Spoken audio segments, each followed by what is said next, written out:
de seguridad por inimputabilidad por armas actuales. El doctor Sorrentino es abogado, magíster en Derecho Penal, juez de ejecución penal del Departamento Especial de Loma de Zamora, docente de grado y de posgrado. Hola, hola. ¿Me escuchan bien? Sí, ¿no? Bueno, ¿cómo están? Buenas noches, ya. Muy agradecido por la participación a las autoridades de la universidad, de la Facultad de Derecho, autoridades presentes en la Cámara Penal. Agradecimiento especial. Federico, muchas gracias. Excelente profesional y docente, pero mejor ser humano todavía y un gran amigo, así que gracias por todo el trabajo y a todo tu equipo y por dejarme formar parte de este espacio. Acompañame con el tiempo. Voy a poner el reloj, pero voy a charlar unas cositas sobre medidas de seguridad. Me ayudó mucho lo que explicó Pablo hace un ratito, me sirve muchísimo. Lo que yo quiero es, no vengo a traer soluciones, vengo a dejar problemas, más problemas.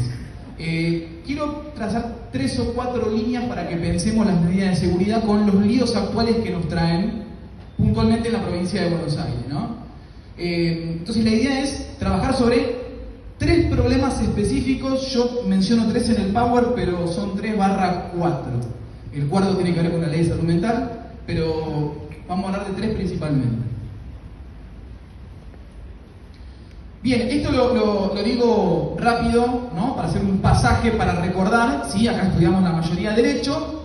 Recuerdan, como explicó Pablo, que el derecho responde con penas y con medidas de seguridad. Al delito responde con la pena, que es una sanción que busca, abro comillas, readaptar a la persona, ¿no es cierto? Y es una sanción que responde a un esquema de tarifas, ¿sí? Si me robo una gallina tengo tantos años, si mato a alguien debería tener más años que si me robo una gallina, ¿no es cierto? Un esquema tarifado, porque está previsto en la ley penal así.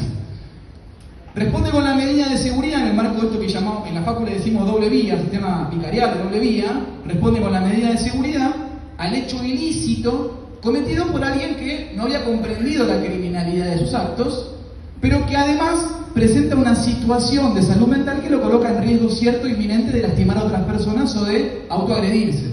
Por eso ven en el Power que yo digo que la medida de seguridad tiene 2 presupuestos, uno jurídico legal y uno que podríamos llamar clínico o sanitario. Si falta uno de los dos, puede haber otra cosa, pero no hay medida de seguridad. Tienen que estar los 2. Bueno, Juan, eso es obvio. No sé si es tan obvio.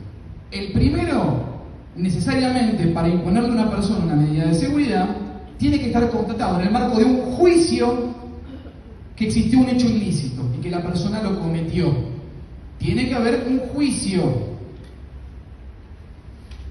Luego, esa sería la base jurídico-penal. Y al margen de eso, obviamente, el dictamen de peritos que indican que hay una situación de riesgo cierto e inminente. Fíjense que no dije peligrosidad, dije riesgo cierto e inminente. Ahora vamos a retomar ese tema.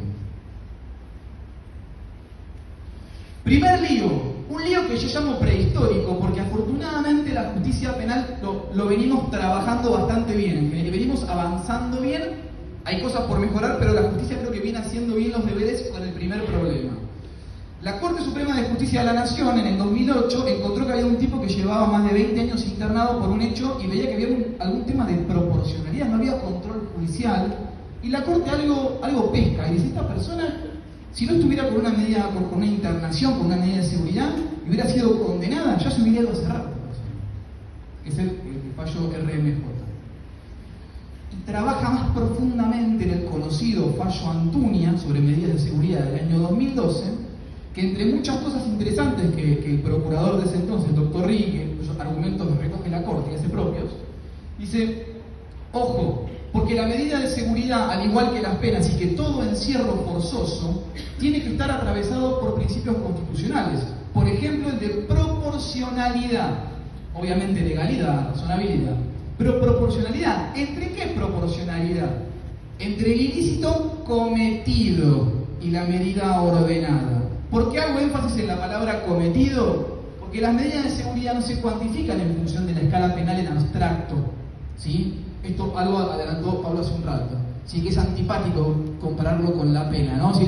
Medirla en función de la pena. ¿Sería válido esto? Otra pregunta, ¿sí?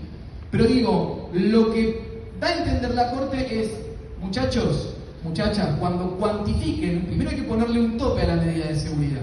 Tiene que ser proporcional. ¿A qué? Al ilícito que la persona cometió en el caso concreto. Lo llevo a lo criollo. ¿cuántos años le hubiera dado yo como juez si la persona era capaz de culpabilidad? Si la persona, hago un juicio hipotético, hubiera sido capaz de culpabilidad y por lo tanto era reprochable ese ilícito, le hubiera correspondido X pena.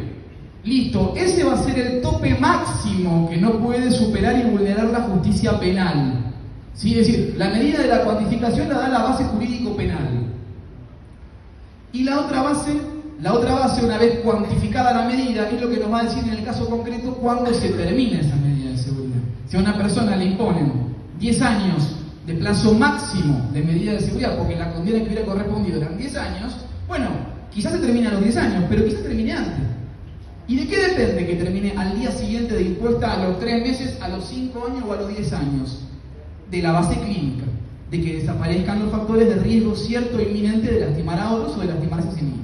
Claro, esto puede pasar al día siguiente, a los 6 meses, a los 3 meses, a las 2 semanas, o a los 10 años, o no pasar en 10 años, y ahí vendrá otra respuesta, ¿sí? Lo que recoge la Ley Nacional de Salud Mental, ¿no es cierto? Para otros fueros eventualmente. Bien, entonces fíjense esta dualidad, ¿no? La base jurídica para cuantificar y la sanitaria clínica para decir cuándo termina la medida de seguridad. La Suprema Corte de la Provincia en el año 2019 estableció un protocolo para el trabajo con personas con padecimientos mentales. Se habla de competencias, foro penal de familia y entre otras cosas que dice interesante, dice, a ver, 1, cuantifiquen, señores jueces, las medidas de seguridad, ¿sí? Número 2, digan cuándo se llega a ese plazo. Es decir, hagan como si fuera un cómputo de pena, pero de medida de seguridad. Es antipático esto, ¿no? Compararlo con una pena. Pero digo, hagan como si fuera un cómputo de pena. Digan cuándo se alcanza esa fecha, que transcurrida la justicia penal no tiene más nada que hacer en esta situación. Y acá voy al segundo problema.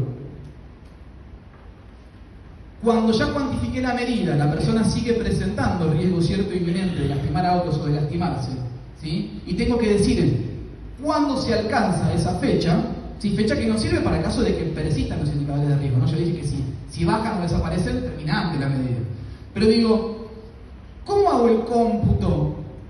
Porque encuentro sentencias judiciales que dicen, impongo la medida de seguridad que cuenta desde hoy.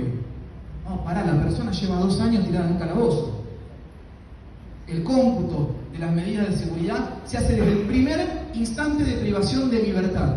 No me importa bajo qué instituto. Tirada en un calabozo en una comisaría, estuvo en un penal con prisión preventiva o estuvo con una internación provisional porque ya se habían dado cuenta que podía haber una posible causal de inimputabilidad y de riesgo, ¿no? Caramelo, chupetín, pónganle el nombre que quieran. Si la persona viene privada de la libertad, se cuenta desde el día 1 de privación de libertad para llegar a la fecha tope de cumplimiento.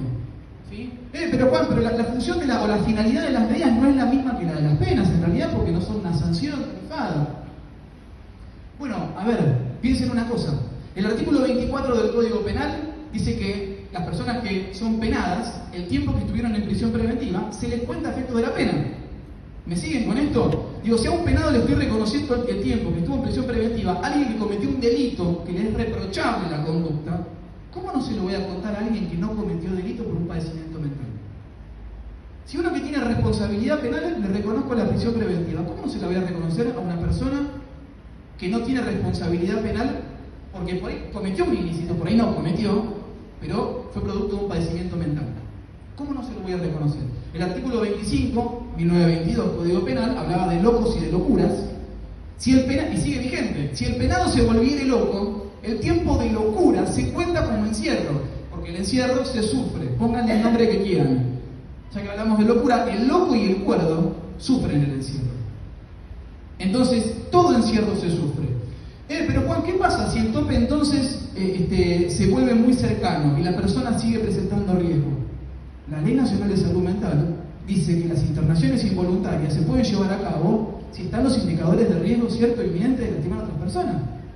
Digo, la cuestión no se trata de soltar a una persona a la buena de Dios o no. Simplemente de delimitar hasta cuándo esto le importa a un juez penal. Después le podrá importar a un juez de familia. Y si persiste el riesgo, bueno, ordenará la internación involuntaria hasta que se vaya el riesgo. ¿Sí? Esto no quiere decir que se termine y que la persona se vaya. Es darle a la justicia penal y al derecho penal el lugar que tiene que tener. Avanza. ¿sí? Tercero y sería el último. La cárcel 34 de Melchor Romero tiene 120 personas con medidas de seguridad y 49 con internaciones provisionales. Son casi 500 varones, aloja varones. Casi 500 varones alojados en esa cárcel. ¿Sí? Yo les dije 120 medidas y 49 internaciones. El resto son personas que cumplen condenas o que están cumpliendo detención preventiva. Conviven con los presos en los pabellones. Están sujetos a la lógica penitenciaria. Están sujetos a la violencia del sistema carcelario. La unidad 45 aloja mujeres.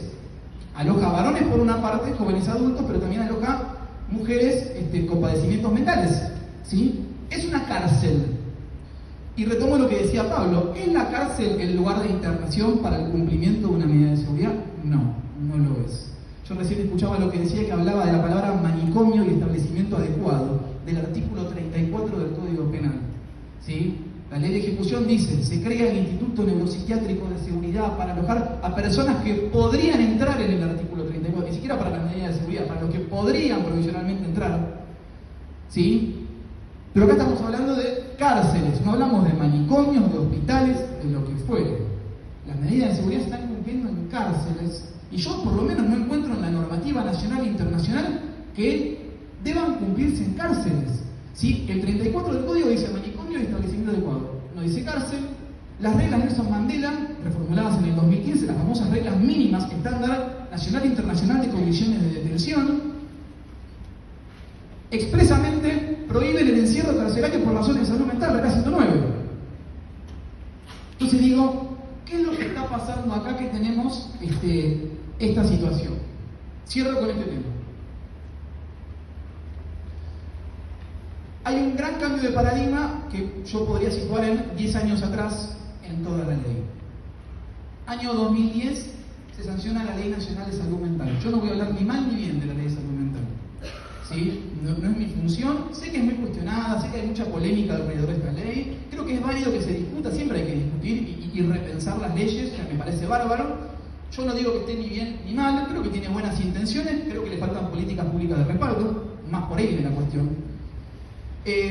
Pero tenemos Ley Nacional de Salud Mental. En el año 2013 se reglamentó la ley. La provincia de Buenos Aires terminó el plan de salud de adecuación en el 2016, o lo debía terminar, tenía 3 años. En el año 2014 la Convención sobre los Derechos de las Personas con Discapacidad entra a la Constitución, adquiere jerarquía constitucional y trae un modelo social de discapacidad. La discapacidad da en función de las barreras para la interacción social de la persona. Eso es lo que es la discapacidad, dado el modelo social que impone esta convención. Y en el año 2015, ¡tarán!, el nuevo Código Civil y Comercial, que presume la plena capacidad de las personas, salvo que un juez la restringe específicamente para actos específicos, por una sentencia judicial. La frutilla del postre es que la Ley Nacional de Salud Mental se aplica en plenitud al artículo 34, no en plenitud solo un artículo, que es el 23, se aplica, por lo menos así lo veo yo, al artículo 34 del Código Penal. ¿Sí? ¿Por qué? Porque toda internación, ¿sí?, involuntaria se rige por las reglas de la Ley Nacional de Salud Mental, que termina de desplazar el modelo de peligrosidad por el modelo de riesgo cierto e inminente. Entonces, claro, el artículo 23, ¿y por qué estoy tan seguro de esto que digo? Porque el artículo 23 habla de quiénes pueden dar el alta en las internaciones y dice, no, es el equipo de salud el que da el alta de una persona, el que decide el alta de una persona que está internada. Y dice, este artículo no rige respecto del artículo 34 del Código Penal. Si una ley dice en un artículo, este artículo no aplica para el 34, quiere decir que todo lo demás, ¿se entiende? Entonces, digo, estas internaciones están atravesadas por la Ley Nacional de Salud Mental. Tenemos un montón de otras dificultades al momento de planificar externaciones sustentables de pacientes, pues son pacientes. Tenemos que empezar, y lo dejo ya, y voy cerrando. No sé, ¿cuánto tiempo me queda? 2 minutos. Listo. Tenemos que hacer prevalecer esto, no que hay una vertiente sanitaria por sobre una asegurativa. Que hablamos de pacientes sobre todo. Yo sé que es muy difícil cumplir con esta ley, pero hay que hacer todo el esfuerzo posible. Lo dejo como desafío. Intentemos repensar y planear externaciones sustentables. ¿Sí? Sé que hay dificultades habitacionales, que a las familias les cuesta acompañar. ¿Sí? Eso nos pone en un aprieto muchas veces. Pero el desafío por lo menos es pensar las medidas de seguridad desde las exigencias de la Ley de Salud Mental. Que nos guste o no nos guste, es la ley que tenemos actualmente. Les agradezco mucho y que tengan buenas noches. Gracias.